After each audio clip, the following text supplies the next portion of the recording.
silly little geezers. I'm not going to be assembling this today, but I have with me a loadable motor.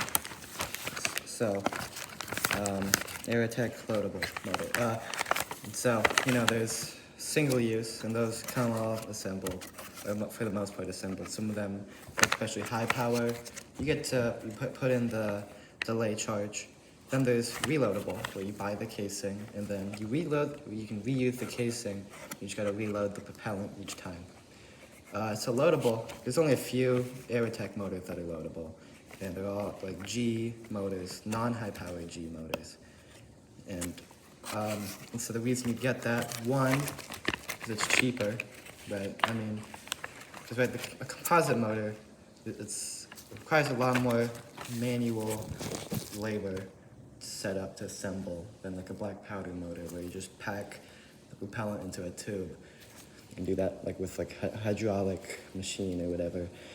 You can't really do that with all these parts. So you're saving, you don't have to pay for the labor if you buy loadable. And two, since the grains can come separately, it doesn't have to be hazmat shipping. You don't have to pay for hazmat shipping.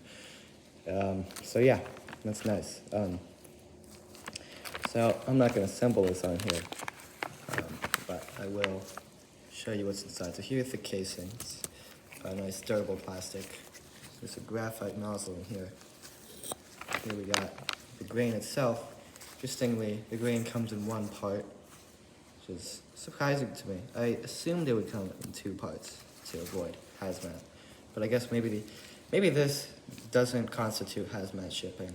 But when it's close assembled with the delay, then it is. I'm wearing gloves for this one because this is Mojave green. It's a nice green exhaust flame. But to do that needs the added ingredient of barium nitrate, which is mildly toxic to skin contact. Though I doubt it would really be that bad. Here's our igniter. I believe it's Aerotech First Fire Junior sized. I'm not really going to stick it into the casing just to be safe, but let's look at the other stuff. So here, okay, this right here is the loose black powder. This is, might be able to hear that shaking around. That's for the ejection charge. So you pour that into this part. This is where the ejection goes. You put this red cap in there.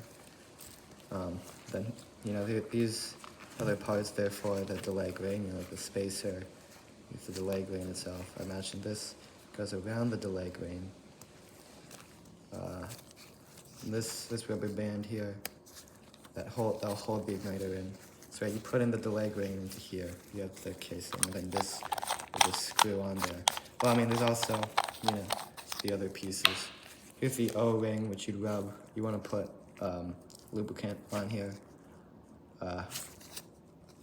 which Aerotech recommends, like synthetic grease.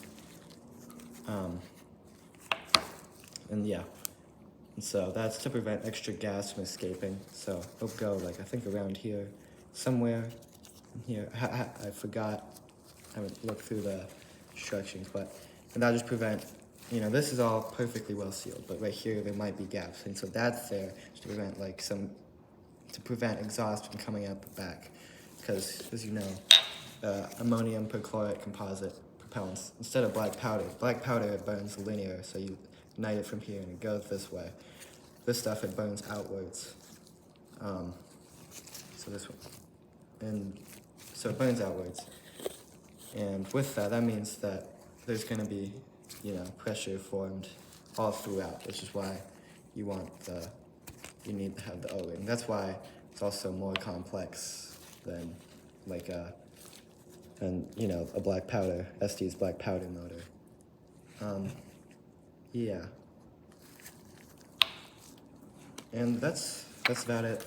This would go on to a motor retainer. This little here's the nice, actually put all of these pieces in here.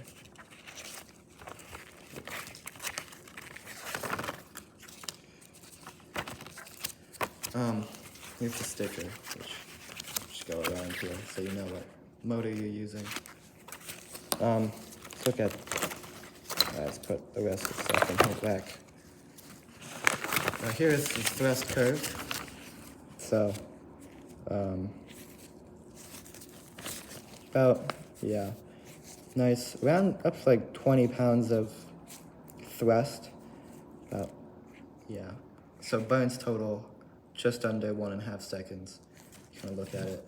It's going to be around 1 second to 20-pound thrust, and then it's kind of building up the first 0.2 seconds, and it dies down after second 0.2, or yeah, after 1.2 seconds it starts to really die down. Yeah, propellant weight 60-ish grams, 112 Newton seconds of maximum impulse. And okay, thrust in pounds. I don't know why they did pounds, not newtons, since everything else is designated with newtons. That's a bit weird, but that's, you know, 1 pound is 4.4 newtons, so, or around 4.4 newtons, so it's going to be like 88 newtons of thrust going on. So when these outliers, yeah, average ends up being 78. Yeah, 10-second delay, by the way. So I think that with the lower delays, I haven't looked at it, I imagine it'd be like a bore drilled through here. So it burns for less time. Yeah, here's all the assembly instructions. And yeah,